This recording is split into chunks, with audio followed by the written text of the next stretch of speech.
Hi everyone, welcome to another Google Plus Hangout on Air with us here at the Minnesota Zoo. We're really excited to have everyone on today. We're talking about a really fun topic in honor of Earth Day, so also happy Earth Day to everyone. The Minnesota Zoo, obviously we're in Apple Valley, Minnesota, and we care for thousands of animals here on site, but what some people may not know is that the Minnesota Zoo, we're actually constantly working both here in our own backyard in Minnesota as well as around the world, helping to protect and conserve wildlife everywhere. So we're actually really honored. We're going to be chatting with several of our conservation biologists today. We have Dr. Kate Jenks, who will be talking to us about some animals called the Asian wild dog, or a dhole, and the Asian wild horse. We have Dr. Brian Cott, and he's going to be talking to us about the work he's doing up north in Duluth, Minnesota, with moose and wolf. And then we also have Dr. Erik Runquist and Cale Nordmeyer, and they're going to be talking to us about all the work that they're doing with the prairie butterflies. So if you guys have questions or anything like that throughout the Hangout, definitely ask them via the Q&A section of the Hangout. Otherwise, you can always ask us on Twitter, and let me throw up our handle. So our handle is @MNZoo, and then just use hashtag MNZooConserve for any questions, and we'll have the Q&A at the end. So why don't we go ahead and just get started with Dr. Kate Jenks. Hi, welcome. So I study two species that most people have never heard of. The first is a dhole that you mentioned. That's spelled D-H-O-L-E, also known as an Asian wild dog. I think I've got a picture somewhere for you.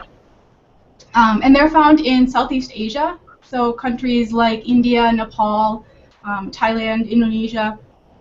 And if you've spotted them at the Minnesota Zoo, you probably thought that they were red foxes. They are reddish and brown in color with black tails and about 30 pounds. So that means they're the size of a small border collie. Yeah, there's another nice picture. And they are important predators in tropical Asia. So their prey are wild deer and also wild pigs. And like wolves, they do live in packs, so they average about 5 individuals in a pack, so they're able to live together and hunt and take down prey that's much larger than themselves. And even though you have never heard of them, they are an endangered species. Biologists estimate that there are about 2,500 in the wild, and that number is declining. So that means there are fewer dholes left in the wild than there are tigers. And dholes suffer when their habitat is destroyed, when forests are destroyed for agriculture, or when people illegally hunt their prey, like the deer. Also in some countries, dholes are directly killed because people blame them for attacking their livestock. And there's also some indication that dholes are dying from diseases that are introduced from domestic dogs that are getting into forest protected areas and bringing deer disease like rabies and canine distemper.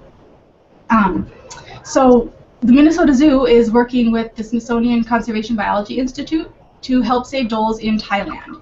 And I was actually there in February to try to find dholes and place GPS tracking collars on 2 individuals. And these colors are really cool because they give us sort of insight into the secret lives of dholes. Dholes are really elusive. They're difficult to find in the forest. They're shy. They stay in heavy forest cover. So it's really nice to be able to get information about their lives. And the collars record information every 4 hours. So we get location data on where the dholes are, how they're using their habitat, how much space do they need, whether or not they're coming into contact with things that could be threatening, like people or domestic dogs. So this is very basic information that is our first step that we need to do before we can even create a plan to help them. So what can you do to help dholes? This is an animal most people haven't heard of. They're found halfway around the world. This is a very difficult question to answer. But in many of the areas where dholes live, specifically Malaysia and Indonesia, their forest is being cut down to make room for oil palm plantations. And oil palm is found in many of the products that we buy, from food products to makeup to soaps. And you can try to reduce the number of forests that are cut down by trying to choose to buy products that are either sustainable or responsibly sourced palm oil. And so I think at the end we'll show you a link that goes to our Act for Wildlife website that shows how you can be a responsible shopper. Great.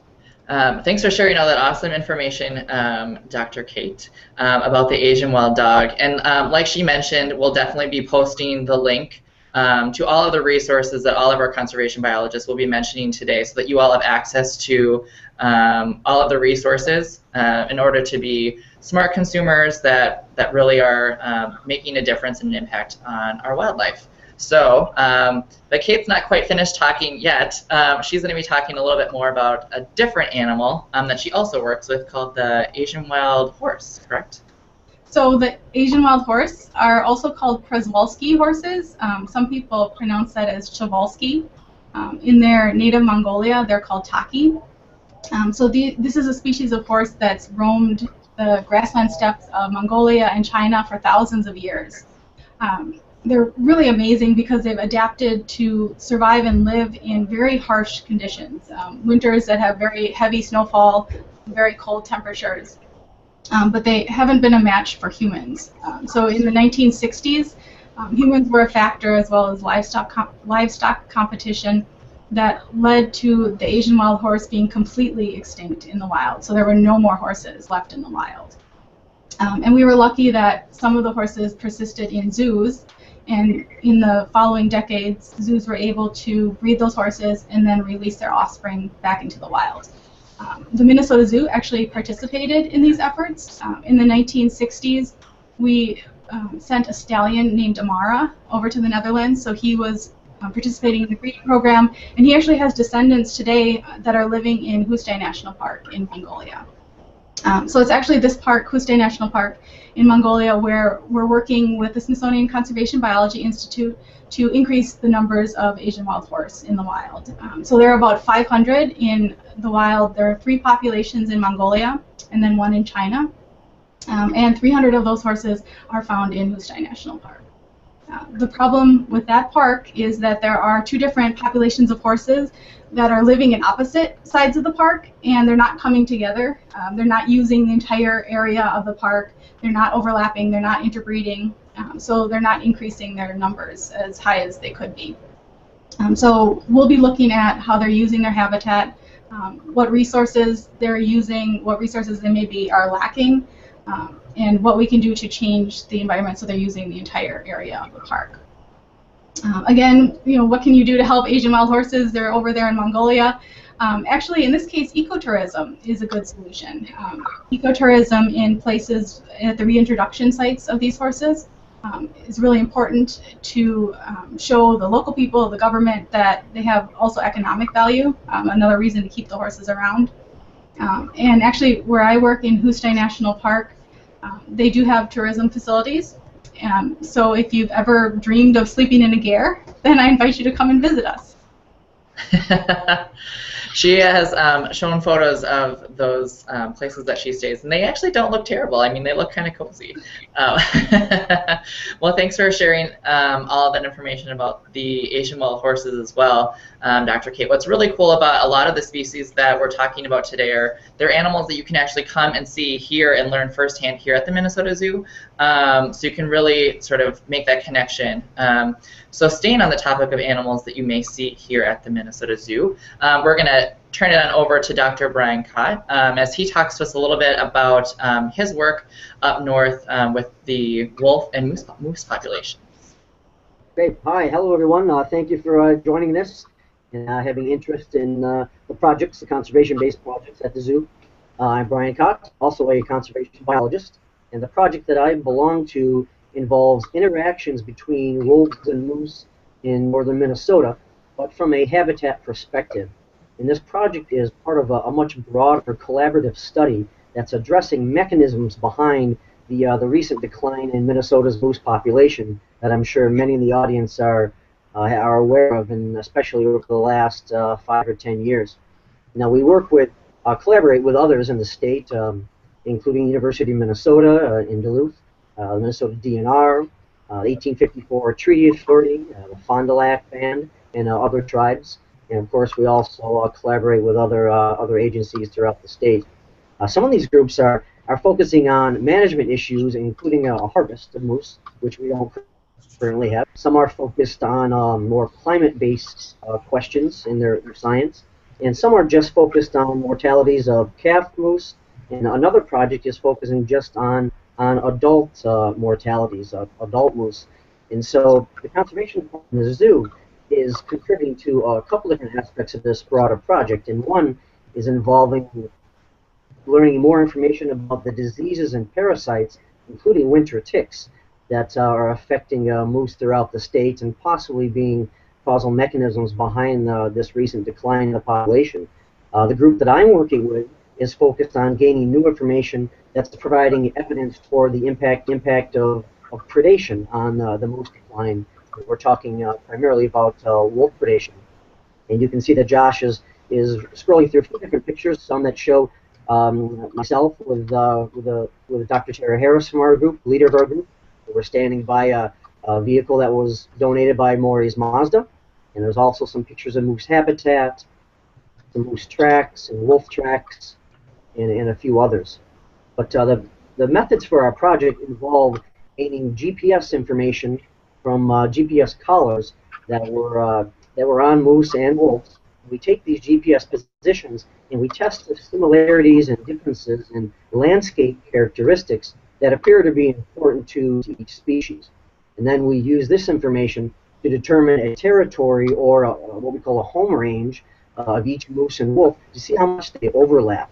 And then we can look at those areas of overlap and the landscape characteristics to learn more information about the risk that moose have to predation.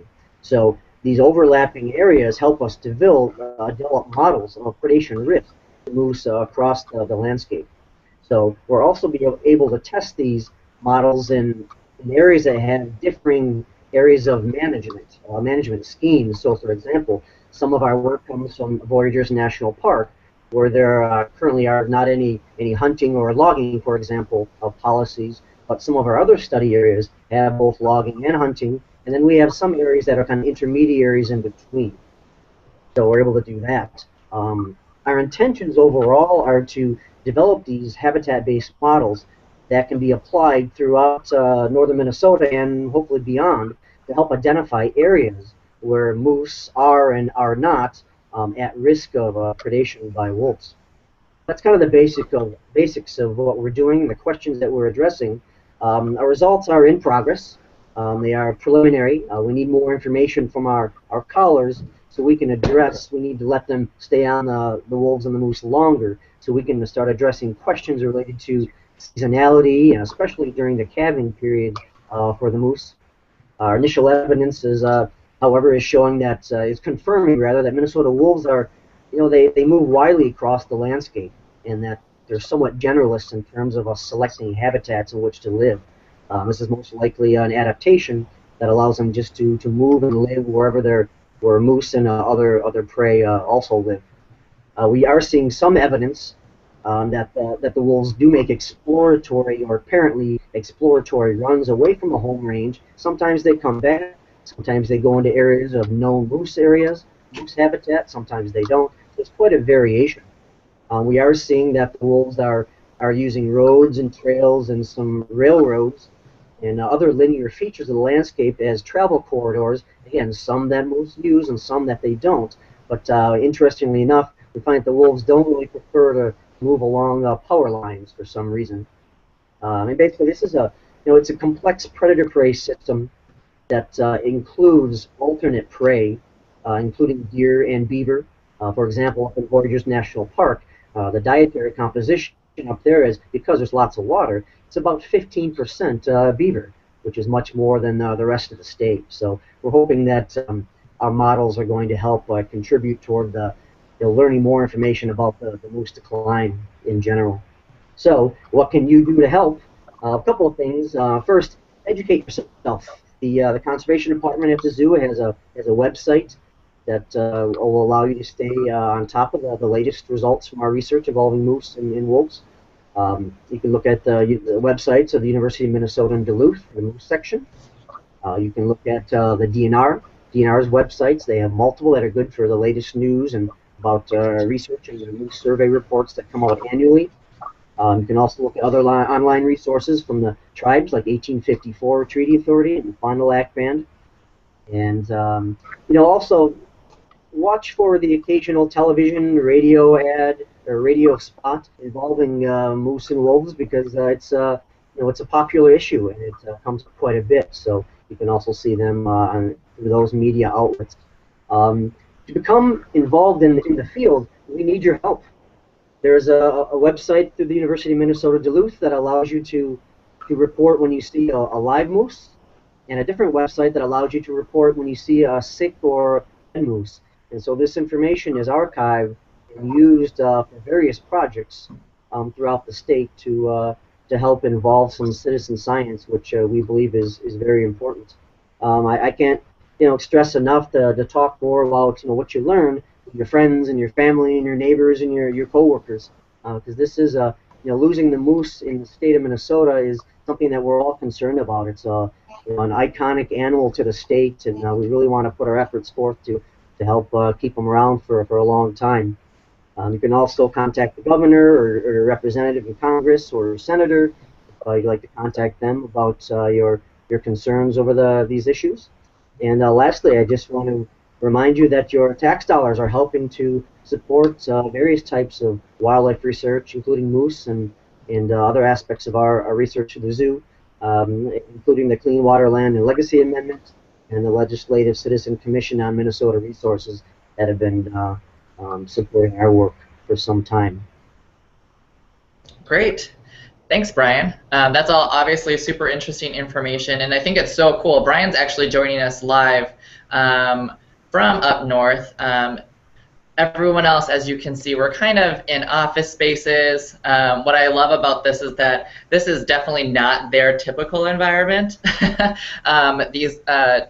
All of these biologists that we're talking to today, they obviously spend time in offices, but they get to do a lot of really cool stuff, all over the world. And so I think that we're just really lucky to be able to have a little bit of their time today to sort of chat about all the awesome work that they're doing. So thank you again for everyone for being here.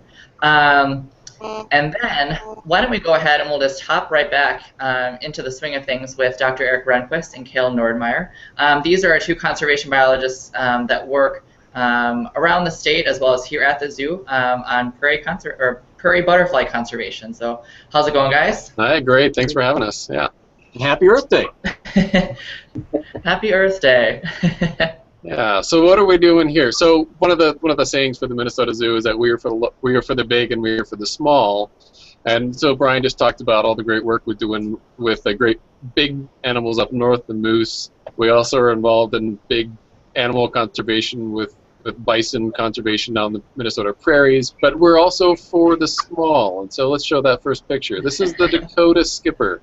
Now this is not one you can see at the zoo, or at least on exhibit at the zoo, but this is one we are really heavily invested in. This is now an endangered species in the state of Minnesota, and it's a federally threatened species of butterfly. Really kind of cute, fuzzy orange and tawny, and really quite a neat butterfly. And it's one of many species that are disappearing from Minnesota. Many kinds of butterflies are disappearing from Minnesota, and we are in real trouble. And these are from the prairie. And let's switch to the next picture of the prairie. There is only 1% of Minnesota's prairie remaining, and this has been called the most endangered ecosystem in the United States. These are the vast oceans of grasslands that used to spread on for thousands of miles north and south. Only 1% of it is left, and so when you're a little butterfly that can't move very far, that's a real problem. And so what we're trying to do now is save these butterflies as they're disappearing. And as we'll show in the picture 3 here, the map of the Dakota skipper used to range all across much of the upper Midwest, especially in Minnesota, then out into the Dakotas. All those little green dots are what we think is left. maybe some of those are gone too. The black dots are the old historic spots that we used to have these populations, and that's just what we knew about. We expect they kind of ranged throughout all that orange area. So they've disappeared from at least 2/3 of their historic range from habitat loss, and so they're in real trouble. And what we're trying to do here at the Minnesota Zoo is try to save them from extinction, working with many partners, including the Fish and Wildlife Service, the Minnesota Department of Natural Resources, Nature Conservancy, many other groups, our funding sources, and use the resources of the Minnesota Zoo as a conservation breeding organization to then provide a backdrop, an insurance population for them. And so one thing that we're doing then is, let's show the caterpillar. We would work under some close protocols with some our partners, and then bring some eggs back, limited number of eggs, go out into the wild, catch some females, bring eggs back to the zoo, rear those out, and then for the first time in the history of the world, last summer, we were able to rear them all the way through to adulthood, and let's show that picture. And then not only could we get them to adulthood, we got them to breed as well. So that's the final picture there, Josh.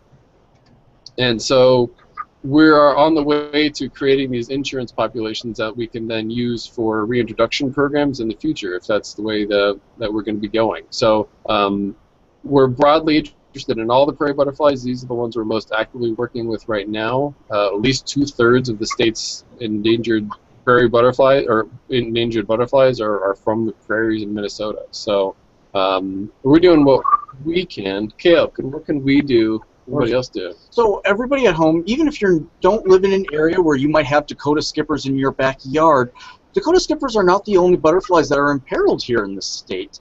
Many butterfly species and many of our other insect pollinators are also not doing real well. So what people can do at home is actually plant great nectar plants in their own yard. And we especially encourage people to plant species of plants that are native to Minnesota. So these are going to be species that are going to be real hardy in our region. Many are going to be drought tolerant, but most importantly are going to be providing that nectar source, so these food sources for our native butterflies and bee species. So what you can do is actually go to the Minnesota Zoo's webpage, and I think Josh is going to put this information up later, but to minnesotazoo.org/plant4pollinators, where we've created a great list of Minnesota native plants that are going to be able to be useful for our native pollinators, and give you some tips on planting and creating a pollinator-friendly backyard.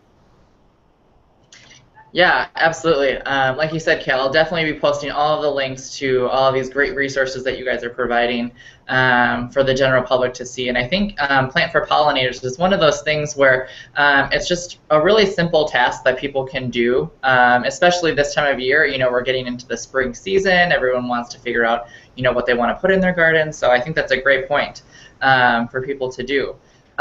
So before we get into the Q&A session, I'm just going to throw up this really quick list, sort of recapping all of the awesome things that all of our biologists have sort of stated that people can do on, in their daily lives. So sustainable palm oil, just making sure you're using products that are using sustainable palm oil or responsible palm oil.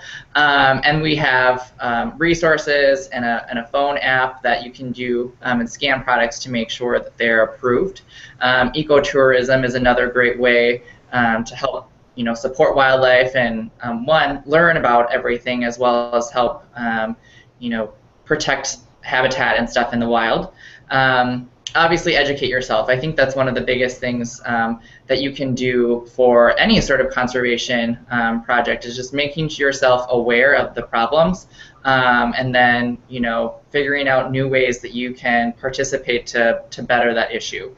And then obviously plant for pollinators like Cale and Erik were saying. I think that's a really easy thing for people to do, especially here and now at this time of the year with spring coming up.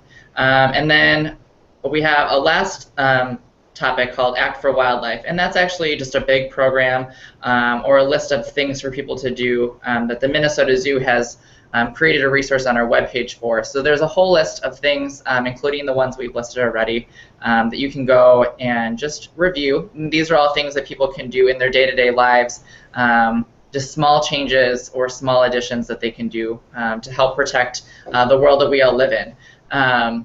So moving on to the Q&A session, we do have one question, and this is actually for Dr. Cott. They are asking, let's see, if there's any collaborative efforts with Ontario or the state of Maine, which are now currently showing declines in their moose population. So is there any sort of information sharing going on between your project and maybe possible other projects out there? Yeah, we don't have any. We're certainly aware of the work by those fine individuals that are doing work in Maine and comparing our results to them, and of course in Ontario as well. Because Ontario is, of course, could be even a feeder system, if you will, for moose and other wildlife coming down into the state of Minnesota.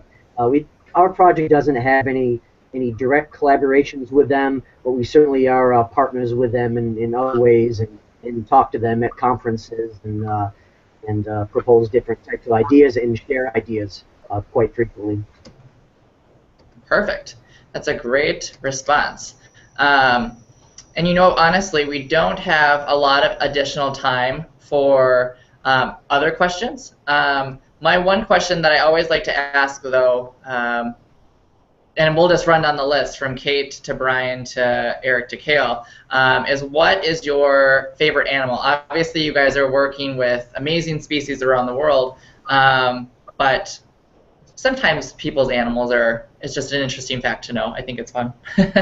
So Kate, what's your favorite animal? So mine's predictable. Mine's the Dhole. I've been studying them for about 8 years now and really never saw them in the wild, so it's exciting to work at the zoo and actually get to watch them here. That's awesome. And Brian, what's yours? You know, I really like moose a lot, but one of my favorite animals is got to be the fisher. Very cool. Very cool. Those are very fun animals. And Erik, what's yours? Oh, you know me. You know me. It's going to be butterflies. It's going to be the automatic answer. But especially the little ones that nobody's ever heard about, that their stories aren't told. Okay, that's awesome. And Cale? No, you know, I'm also going to go butterfly. I'm going to go monarch here. And, you know, these are also animals that I would like to remind everybody that's watching that you will be able to see here at the Minnesota Zoo in the Aveda Butterfly Garden, which will be opening up Father's Day weekend. So come out and check out our butterfly garden so you can see some of our favorite butterflies. Yeah, absolutely. We have a lot of fun stuff coming up here at the Minnesota Zoo. We have, like Cale said, the Aveda Butterfly Garden is opening up Father's Day weekend. We have we're really excited. The Minnesota Zoo is going to be welcoming a group of critically endangered, non-releasable Hawaiian monk seals into our Discovery Bay area later this spring, and so we're really excited. We'll be the only facility in the 48 states of the U.S. that people will actually be able to see these animals. So you'll definitely want to come and check out some of those things. And then, like I said, definitely just check out our website. We have so many other great conservation projects happening here at the zoo. We have, projects working with our tigers, rhino, all sorts of things. And you can learn a lot more about things, like I said, that you can do at Act for Wildlife. And I placed the URL right here. So go ahead and check us out. All of the links, like I said, will be posted on the Google Plus event page, as well as on the YouTube page for this. So definitely check us out on the web. Thanks so much for visiting, and I want to just give another special thank you to all of our conservation biologists who took the time to really chat with us today. It's been a pleasure learning a little bit more about all the great work that you guys are doing around the world. So with that, I'm going to say thanks, and we will see you guys next time. All right, bye guys. Bye.